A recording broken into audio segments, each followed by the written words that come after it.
Bless up, people. Bless up. Peace and blessings. All praises unto the Most High. Yes, I give thanks and praises to all powers.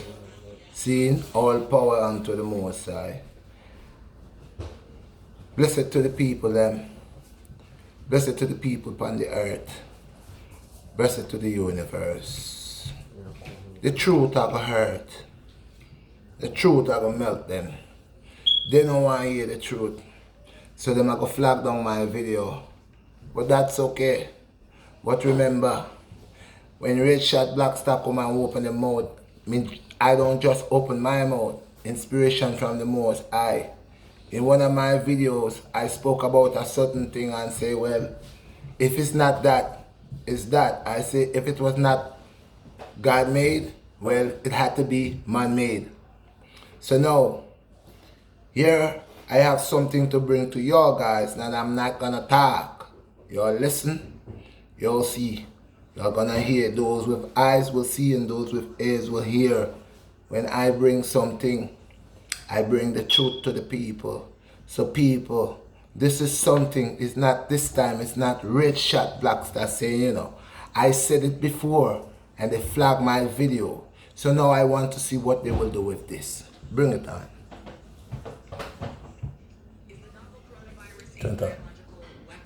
We bring it, hold on there, bring it back.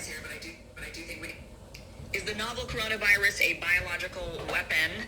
I don't mean to peddle any conspiracy theories here, but I do think we need to take a look at what everybody is saying. And there are some Iranian officials claiming that it is a biological weapon. We've got some Russian officials claiming that it is as well, and they're pointing the finger at the United States.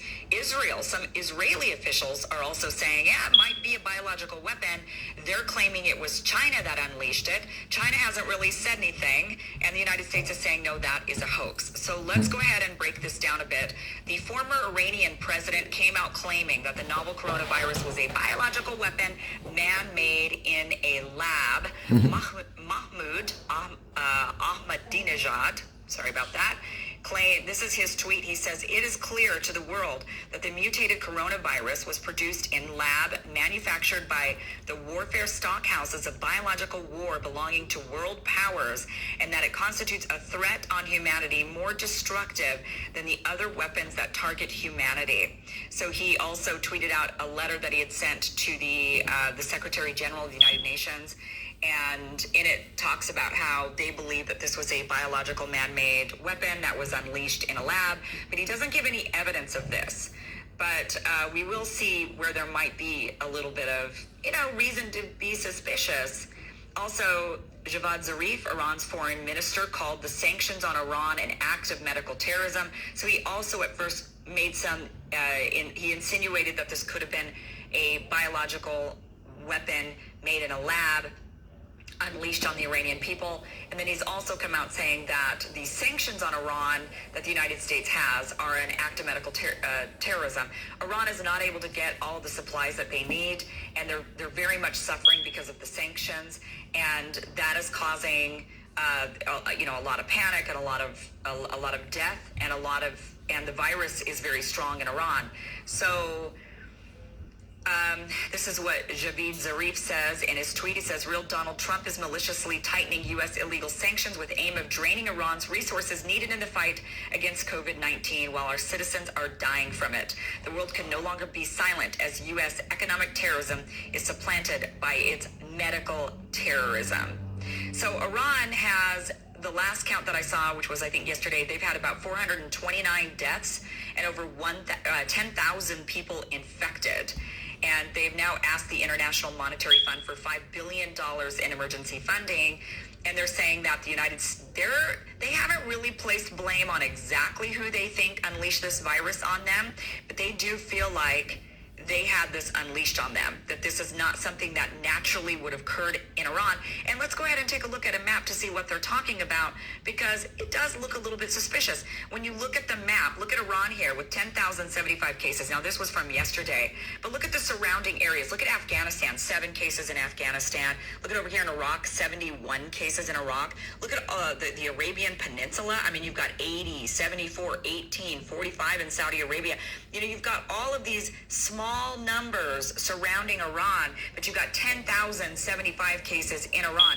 And if you look at the countries in between Iran and China, look at here again, if you look at the map, you've got India with only 73. I mean, India is a densely populated country, and they only have 73, yet Iran has 10,075. Now, some people say, well, the reason why Iran got it was because China and Iran have a strong trade partnership. Well, China has a strong trade partnership with many countries around the world, and yet those countries are not seeing thousands and thousands of coronavirus cases, not like Iran. And Iran is having a really difficult time managing the virus. They've got a high death rate going on in Iran. So people are kind of raising an eyebrow and saying this looks a little bit suspicious. That, you know, look at over here when you take a look at all of the areas surrounding China. You know, China, of course, had over 80,000 cases. And you've got, look at these numbers, 49, 10, 39, 73, 1. Hardly any cases. And somehow the virus was able to jump from China all the way to Iran with 10,000 cases in Iran, and yet all the surrounding nations don't have nearly as many, including nations that have very strong trade agreements with China. The United States imports more from China than I think any other country, and yet we're not seeing 10,000 cases. I mean, not yet. We definitely could because the virus spreads, but for Iran to get it so quickly and so intensely, this is why people are raising an eyebrow to it. And it is suspect. Now look, when you think of Italy, which we're going to get to Italy on this because the Russian officials, they pointed a finger saying that Italy is also a target of this type of terrorism, and we'll get to why that might be. But, you know, when you first look at the pandemic that's going on and you see China with 80,000, okay, that makes sense because that's ground zero, right? But, and Italy makes a lot of sense too. I was living in Italy last year, and I can tell you there are loads and loads, millions and millions of Chinese tourists in Italy. Italy is the #1 tourist destination in the world. There are millions of Chinese tourists in Italy. So it makes a lot of sense that Italy would be a very hard-hit country, considering it's like one giant amusement park in Italy. I mean, the tourism in Italy is massive. So that to me made sense. But then the question of Iran with 10,000 cases, that doesn't make as much sense. Iran is not a big tourist destination. You know, how many Chinese are showing up in Iran for tourism? That doesn't make as much sense. So it is a bit eyebrow raising. It's a bit eyebrow raising. Now, what do the Russians have to say? So some Russian officials blame the United States. They say this was a biological weapon unleashed by the United States. Igor Nikolin, he was an official who used to be on the Russian Biological Weapons Committee. He claimed that the coronavirus is an American biological weapon that is used to defeat its enemies, including China and Iran. He said, listen, animals in China have been sold and consumed and eaten for thousands of years, but the coronavirus has not been transmitted to humans all of those years, but in the last 20. So he's saying, you know, they've been eating these animals forever, and so why suddenly are all these viruses cropping out of China from eating animals? Now, I think a really logical explanation to that would be that we now pump animals with loads of hormones and all kinds of things in order to mass produce animals. So sure, there is, to me, it makes logical sense that we would see a lot more viruses and issues coming from animals because what we feed the animals is genetically modified, and we're genetically modifying the animals. So yes, people. So when we did I say from before, one of the things say me mad, right? One of the things say this man when on a PhD is a mad lunatic, no? The truth are gonna hurt. You see me? But me then go and go lock down my video same way. This time I don't do no talking. I make them do the talking for the people them for hear. Seeing some me not do no talking, I want to see how them I go use, where them I go say for lock me down now, because me not say nothing. All right, me say? I said something in one of my videos before. I brought it in. If you all didn't hear, go back and listen. Look up RedShot BlackStar. Subscribe to RedShot BlackStar. Sick, you'll find the video. The video I has a black shirt, a black hoodie on. I don't have the hood on, but it's a black hoodie. Go listen to the video. Listen to all the videos that I make. And I said what it was, and I'm still saying. But People believe, well, I don't work with the media and I'm not giving no false information. Remember everything that I said in my past videos way before this even came out. Way before this even came out. I brought this. I manifest this. I said this. Okay?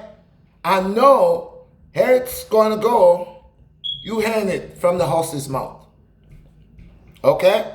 So remember I say, your people, change your evil ways. Time is short and it's near. And like I did say, it's either or either. So if it's not by man, it will be by the Most High. And if it's by man, it's still the Most High gonna use man to destroy them own self. See? Peace and blessings to my people. One love. Remember, I don't bring nothing of mine for you. What I bring is what was inspirited by the Most High.